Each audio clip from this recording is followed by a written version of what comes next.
On va passer la parole à Véronique Blatière et Jean-Christian Slett qui vont nous parler de l'anesthésie tumescente.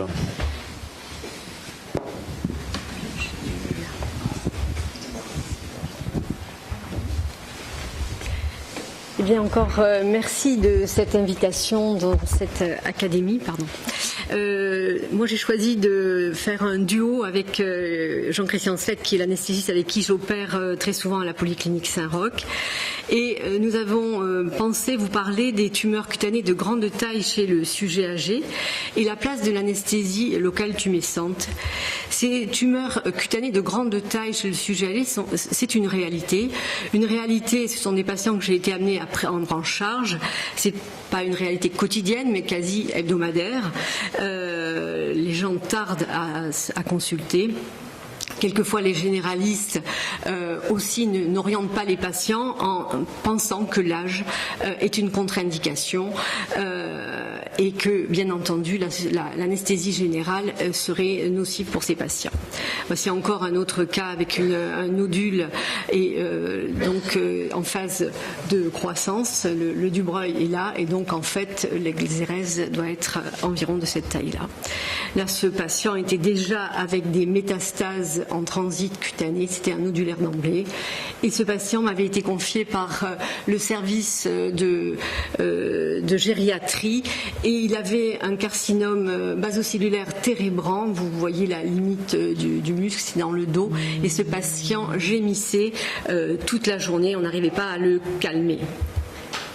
C'est également une préoccupation puisqu'il y a le vieillissement de la population. D'aucuns ont parlé de silver tsunami, que le nombre des cancers cutanés augmente et d'autres ont parlé d'une augmentation épidémique et bien entendu la préoccupation des coûts pour les systèmes de santé.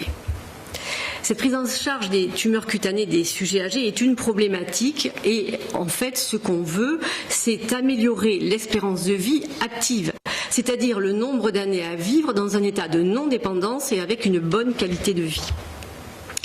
Et donc l'âge en soi n'est pas une contre-indication à la prise en charge chirurgicale, traitement qui est souvent le meilleur traitement pour se débarrasser des cancers cutanés. C'est le problème des recommandations cliniques courantes dans les traitements des cancers cutanés. La plupart du temps ne prennent que très partiellement en compte les particularités gériatriques et notamment la fragilité du terrain, cette espérance de vie limitée, les comorbidités et les compliances au traitement. Ce qui fait que quelquefois on expose ces patients au risque de sur- ou de sous-traitement et il serait intéressant de pouvoir faire une évaluation onco-gériatrique, mais cela est rarement le cas.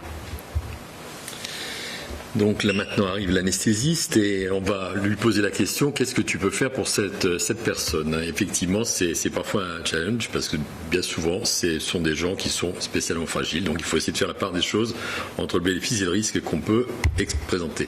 Donc on va se retrouver face à des tumeurs de grande taille, des patients fragiles, donc multipathologiques. Et la grande question, c'est est-ce qu'une anesthésie générale est souhaitable dans ce contexte? La réponse est ma tendance à moi, mon opinion à moi est probablement non. Et je vais essayer de vous dire pourquoi. Il y avait une petite dame que tout le monde connaît, Mme Barbara Cartland, qui n'est pas du tout médecin, qui écrivait des romans à l'eau de rose et qui déjà nous faisait remarquer qu'au-delà de 50 ans, évitez les anesthésies générales, vous allez perdre votre tête. Donc c'est effectivement pas totalement faux, puisque c'est un sujet d'actualité. Beaucoup d'auteurs anesthésistes de scandinaves se sont intéressés à la question et répondent souvent par la négative, puisqu'on finit même par trouver des questions, des éditoriaux, mais c'est paru dans la presse médicale d'ailleurs, notre revue française de médecine interne, et par un des auteurs qu'on retrouve régulièrement, c'est là Simon Rasmussen, qui donc se pose la question sur leur rôle éventuellement dans la survenue des démences tardives, la question étant de savoir qui de la poule et de l'œuf est à l'origine de tout ça. Néanmoins, les troubles cognitifs post-opératoires sont une réalité chez ces personnes âgées. Ils sont multifactoriels, sans qu'on puisse exactement définir un des éléments prépondérants, mais ça tourne autour de 4 ou 5 éléments. L'hypotension péropératoire, qui est effectivement le problème le plus fréquemment évoqué, ce qui fait d'ailleurs pratiquer à l'heure actuelle, ça c'est une remarque générale, beaucoup d'interventions sous amine pour maintenir une tension péropératoire dans un autre contexte, bien sûr.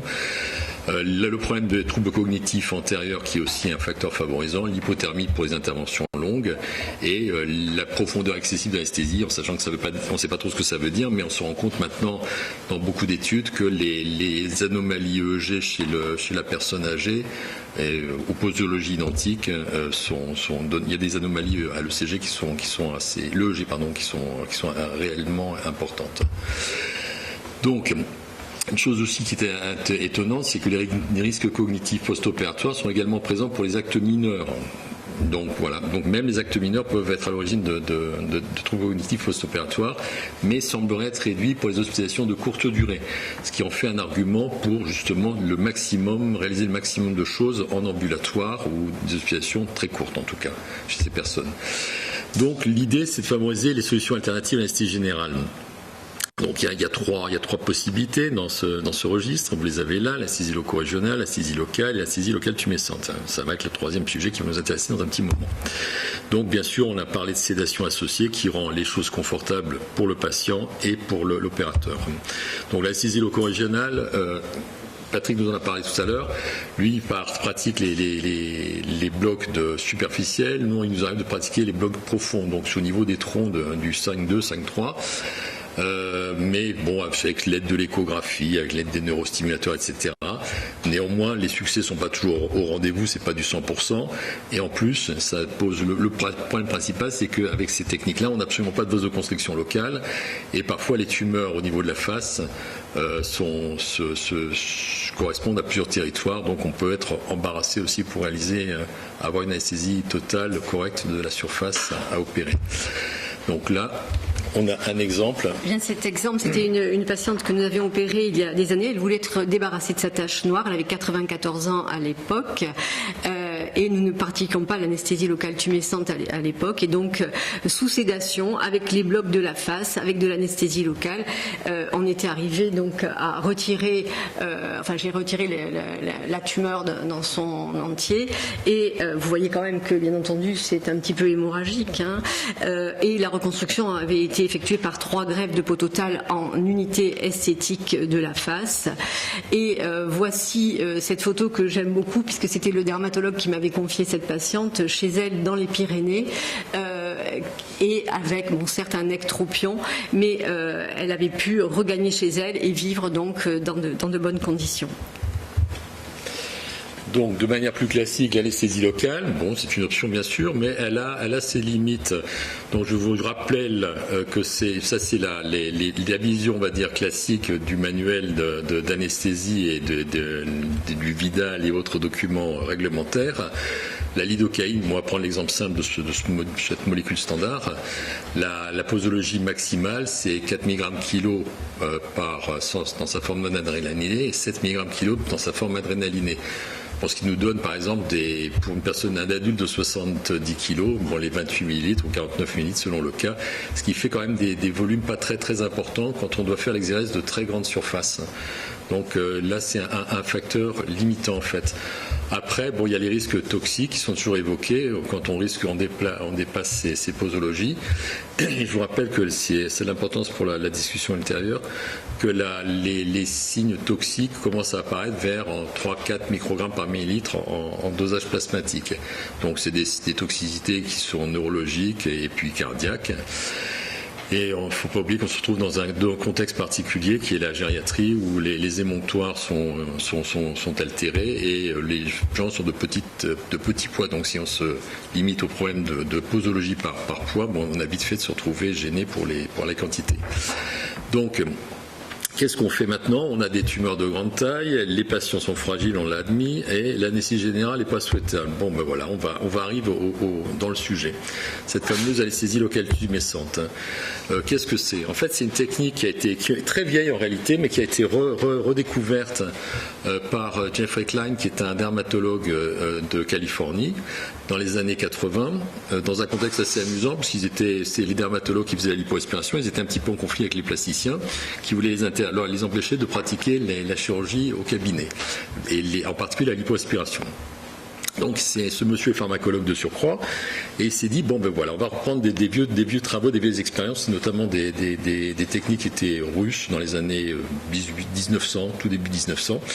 Donc ça consiste à infiltrer un grand volume d'anesthésique locale, mais à très faible concentration, et donc là c'était de la lipoaspiration cuisse-abdomen, donc c'était infiltrer toute la zone opératoire, donc de la cuisse, abdomen, en fait toute la zone qui est concernée, donc par un grand volume d'anesthésique locale à très faible concentration, en milieu alcalin et associé à un vasoconstricteur. Faible concentration, donc l'idée c'est moins de toxicité. En milieu alcalin, c'est pour deux raisons, des problèmes de douleur à l'injection, ça c'est accessoire, non c'est pas accessoire, c'est une des raisons. Deuxième, c'est une modification du pKa, donc pour favoriser l'action de l'anesthésique locale. Et l'association au vasoconstricteur, c'est pour réduire le saignement lors de la lipoaspiration, qui est un geste qui est parfaitement hémorragique, si on se souvient des premiers débuts de Hughes et compagnie en France. Donc le mélange typique, c'est celui qui est affiché dans le petit cadre gris. Donc c'est 501 g de lidocaïne, 1 mg d'adrénaline, 10 mg de bicarbonate, et tout ça mélangé dans 1 litre de sérum salé. Donc ça permet de réaliser ces interventions sans aucune sédation de surcroît, et sans saignement, enfin le saignement réduit de quelques dizaines de pourcents dans beaucoup d'aspirations. La grande question, c'était de savoir est-ce que c'est toxique ces trucs-là. Donc il y a eu très très nombreuses études de pharmacocinétique qui ont été réalisées. Elles sont toutes concordantes, et ils sont parvenus à définir une posologie maximale qui est 35 à 55 mg kg de ce mélange, mais dans cette indication précise, la lipoaspiration cuisse-abdomen. On verra d'autres renseignements plus tard. Les caractéristiques cinétiques de cette technique, c'est une Cmax qui est tardive, vers les 12 heures, et une montée tranquillement et en puissance. Et tout ça, là vous avez dans ce schéma-là les posologies qui ont été administrées, du 16 mg kg, du 25, du 30 mg kg. Donc on est très largement au-delà des 7 mg kg qui sont recommandés dans le cadre de l'anesthésie locale. Donc on est on va dire peut-être dans un modèle pharmacocinétique totalement différent. Et donc tous ces résultats sont retrouvés dans toutes ces études, et il y en a d'autres et d'autres, plein d'autres. Donc là, pour reprendre un petit peu, on va se retrouver là dans un cadre qui est plus proche de la dermato, puisqu'on a ces études-là, c'est des études qui respectent le fameux 7 mg kg, et finalement on retombe exactement sur les mêmes données. On se rend compte néanmoins que selon la zone où l'infiltration est pratiquée, la cinétique est légèrement différente. En vert, vous avez des infiltrations qui sont réalisées sur la face. Celle-là, c'est des membres inférieurs, et l'autre, c'est l'abdomen. Donc là, sur les deux derniers, on trouve finalement des modèles qui est proche de ce que je vous décrivais tout à l'heure, avec des concentrations des Cmax un petit peu tardives et une montée de bouche. Alors qu'au niveau du visage, on a une Cmax qui est précoce, probablement du fait de l'hypervascularisation de la face. Et néanmoins, on reste toujours très très en dessous des fameuses 3-4 microgrammes kilo. Donc il est clairement admis que ces techniques-là sont inoffensive, contrairement à ce que certains voudraient bien dire. Donc là, au fil du temps, les recettes ont évolué. Donc là, vous avez la recette dite de Klein, qui est la recette historique. Après, là, c'est une recette dans laquelle est intégrée la prilocaïne. Ça, c'était des équipes allemandes de Tübingen, qui sont en fait, en Europe, du moins, les précurseurs de cette technique. Notamment avec Bräuninger et Matthias Merl. Après, là, on arrive à notre petite recette à nous, où nous avons intégré la ropivacaïne avec le désir fort d'allonger l'efficacité et la durée d'action de l'analgésie post-opératoire. Donc, Ces techniques permettent donc d'infiltrer des tumeurs de très grande taille puisqu'on arrive à injecter très facilement des volumes autour de plus de 150 millilitres. 150 millilitres, je vous rappelle que ça correspond à 15 millilitres de xylo à 1%. Donc on réussit à faire endormir des surfaces monstrueuses avec 15 millilitres de xylo à 1%. Ça paraît complètement fou, mais pourtant ça marche. Ça, c'était un des premiers patients que nous avons opéré et publié. Donc, un patient avec en insuffisance d'organes rénal et cardiaque, un carcinome basocellulaire récidivé au niveau du front, vous voyez la face, et jugal. Voilà la pratique de l'anesthésie tumescente. En fait, on infiltre à l'aide d'une aiguille épicrânienne et très progressivement, en fait, on infiltre les tissus pour arriver à des zones très, très infiltrées. Voici donc une différence. Aucun saignement péropératoire si vous avez le souvenir de l'autre patiente. On peut mobiliser les lambeaux sans trop de problème. Là, c'était un lambeau en H et une greffe de peau totale parce que c'était quand même une grosse perte de substance et qui avait été prise à partir des essais tissulaires du triangle de Bureau. Voici le résultat post-opératoire, une petite kéloïde certes au centre. Autre patiente, 95 ans, 3 cm de marge et une anesthésie tumescente pour un carcinome neuroendocrine de la face postérieure de la jambe. Un petit artifice, le dermaclose, qui permettait de profiter de l'élasticité péropératoire et 2 petites greffes centrales. Le suivi à J1, 1 semaine et 3 semaines. Le contrôle à 5 mois. Une patiente, un carcinome épidermoïde très agressif, 85 ans, 39 kg au niveau du cou. Voici également l'infiltration, le niveau de la chirurgie. Et le résultat à 3 semaines. Là, j'ai un petit souci de ignorer. Voilà. Donc, ça passe plus. Ouais, ça passe plus. Il veut plus. Voilà. Donc de très très nombreuses publications depuis un certain nombre d'années pour cette technique d'anesthésie locale. Mais pourquoi nous avons choisi de vous présenter ce type d'anesthésie? Eh bien parce qu'il peut être également utilisé dans de nombreuses spécialités, en chirurgie de la main, en chirurgie esthétique, chez les brûlés, en chirurgie vasculaire surtout veineuse, en chirurgie viscérale pour les cures de hernie et en proctologie. Et donc l'anesthésie locale tumescente permet donc de réaliser des anesthésies locale très étendue, en respectant les posologies maximales recommandées, en assurant une analgésie prolongée et en évitant les complications de l'anesthésie générale et de l'anesthésie loco-régionale. Je vous remercie.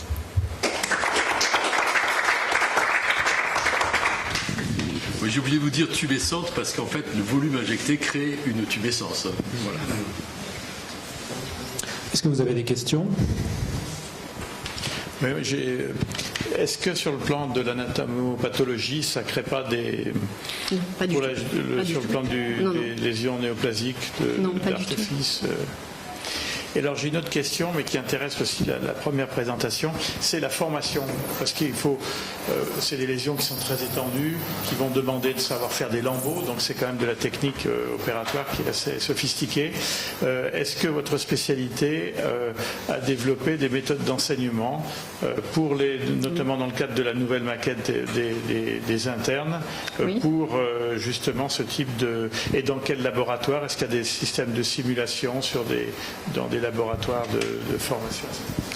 Nous en avons parlé un petit peu en aparté tous les deux tout à l'heure. C'est vrai que depuis 2000, nous avons créé avec le professeur Claire Bello, qui était à l'époque le chef de service de dermato de l'hôpital du Haut-l'Évêque à Bordeaux, un diplôme interuniversitaire national qui a regroupé en fait ce qui existait préalablement avec un diplôme parisien, un diplôme nantais, un diplôme bordelais, pour essayer justement d'avoir une unicité, l'intervention de nombreux formateurs, pas seulement dermatologues, il y a beaucoup de plasticiens aussi qui participent à cet enseignement. Et le seul petit bémol, c'est que nous n'avons jamais réussi à obtenir sa validation officielle auprès du Conseil national de l'ordre. Mais c'est une formation de qualité, que beaucoup de nos collègues soient en formation interne chef de clinique ou déjà installés, et même d'autres spécialités chirurgicales. Nous avons eu des ORL, nous avons eu des médecins du Maghreb, cette année un Irlandais, viennent profiter de cet enseignement avec beaucoup de satisfaction. Après, il y a bien sûr la participation à des sociétés savantes. Certains d'entre nous, c'est le cas notamment pour Véronique et moi. Nous avons la chance de participer à la Société française de chirurgie plastique de la face, voilà, où nous bénéficions de cette vision complémentaire, pluridisciplinaire de beaucoup d'autres spécialités chirurgicales.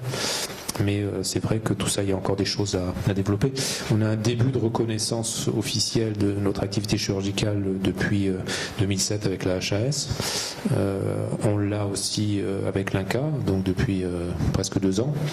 Et puis, nous vous le répétons, nous sommes très honorés de votre invitation aujourd'hui, qui montre bien que cette chirurgie, elle doit faire partie, là aussi, de critères d'organisation et de rigueur dans sa pratique, incontestablement.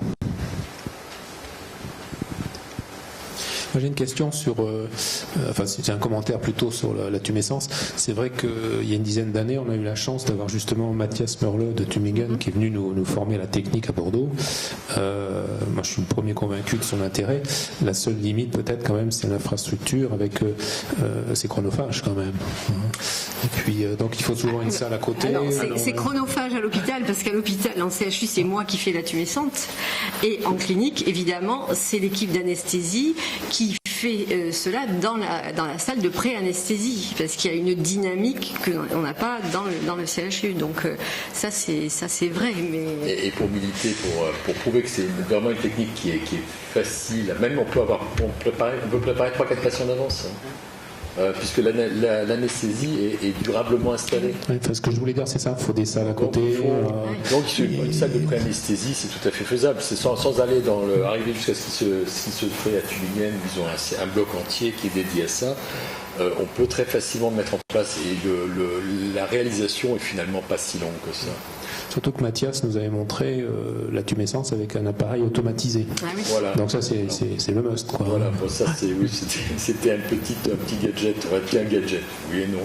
C'était une manière de le réaliser en ayant les mains dans les poches. Mais ça demande quand même une présence et du monde quand même. Bien sûr.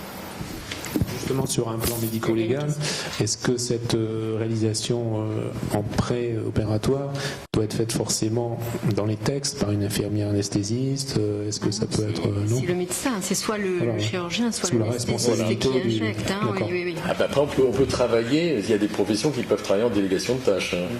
Donc en dermato, je ne pense pas que vous ayez des gens qui puissent travailler en délégation de tâches. L'anesthésiste peut travailler en délégation de tâches. C'est effectivement un problème, oui. Il y avait une question?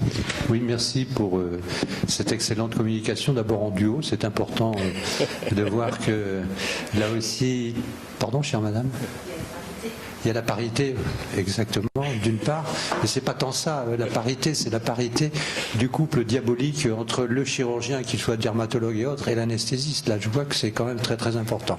Cette digression étant terminée, le président parlait des problèmes médico-légaux. Je vais vous poser une question de béotien. Je suppose que la prise en charge de tous vos patients, dans le cas particulier, j'allais dire que c'est comme une anesthésie entre guillemets normale, non pas qu'il y ait des anesthésies anormales, bien évidemment, c'est-à-dire qu'il y a une consultation préopératoire obligatoire et il y a une feuille de suivi avec les consignes, la durée de l'intervention, et je pense que c'est le meilleur moyen, effectivement. Alors, selon le terrain du patient, je vous dis, c'était des gens qui sont âgés avec des insuffisances d'organes. La plupart du temps, ils passent une nuit à la clinique ou à l'hôpital. C'est pas des gens qui sont... Enfin, on ne fait pas ça dans un cabinet de dermatologie. Et bien entendu, la plupart du temps aussi, il y a une sédation. Donc, il y a la consultation de pré-anesthésie, oui. D'accord. Merci d'avoir répondu clairement à cette question. Je pense que ça fait partie, dans le cadre de la prise en charge globale, des critères de sélection et, j'allais dire, de prise en charge en dehors de la prise en charge péri-hospitalière, que ce soit en ambulatoire vrai ou pas, peu importe, mais je pense que dans les critères de qualité, c'est quand même quelque chose d'essentiel. Oui, merci beaucoup. Loin du vieillard, je suis chirurgien pédiatrique, mais malgré tout, je vais vous poser une question concernant la prise en charge économique de ces techniques en chirurgie dermatologique, à double titre. D'abord, est-ce que l'anesthésie tumescente a dans la nomenclature une identification, puisque ça prend du temps pour en avoir une, quelle est-elle? Et puis, par ricochet, et pour sauter du vieillard à l'enfant, est-ce qu'il y a eu aussi une évolution de la nomenclature concernant la taille des lésions cutanées? Je fais bien sûr allusion au fait que chez un enfant petit, l'exérèse d'une grande lésion cutanée, si on tient compte de ce qui était écrit dans la nomenclature, et ça a fait l'objet de maintes observation au niveau des caisses, il y avait blocage. Est-ce que ce blocage a évolué? Voilà. Alors pour la première question, la réponse est oui. C'est considéré comme une anesthésie locale, donc réalisée par anesthésiste. Donc quelle que soit la technique utilisée, c'est un acte qui relève de la nomenclature traditionnelle. Même si pas plus ni moins. Non, pas plus non, ni pas moins. Plus, non. Et pour ce qui concerne les enfants, on avait simplement ciblé le sujet sur la personne âgée, mais bien entendu avec Jean-Christian, nous avons réalisé des exérèses de névus congénitaux très larges avec cette technique en exérèse itérative, mais je ne vais pas déflorer le sujet de ma collègue. Donc elle peut également être appliquée chez l'enfant, bien entendu. Oui. En ce qui concerne les cotations, en fait. Oui, les cotations. Par rapport à la cotation, c'est vrai que moi je fais je suis attachée à l'hôpital des enfants à Bordeaux et c'est vrai qu'on se pose la question de façon très régulière parce qu'une exérèse d'une petite lésion chez l'enfant, on va en parler, n'est pas du tout le même temps, la même énergie et la même technique qu'une exérèse d'1 centimètre chez l'adulte. Et en fait, il n'y a aucune différence de cotation. Donc que ça dure 1 heure ou que ça dure 15 minutes, c'est toujours 28 oui, on a simplement la cotation par rapport à la surface retirée. On n'a pas de notion de pédiatrique ou d'adulte. Des fois, c'est malheureux.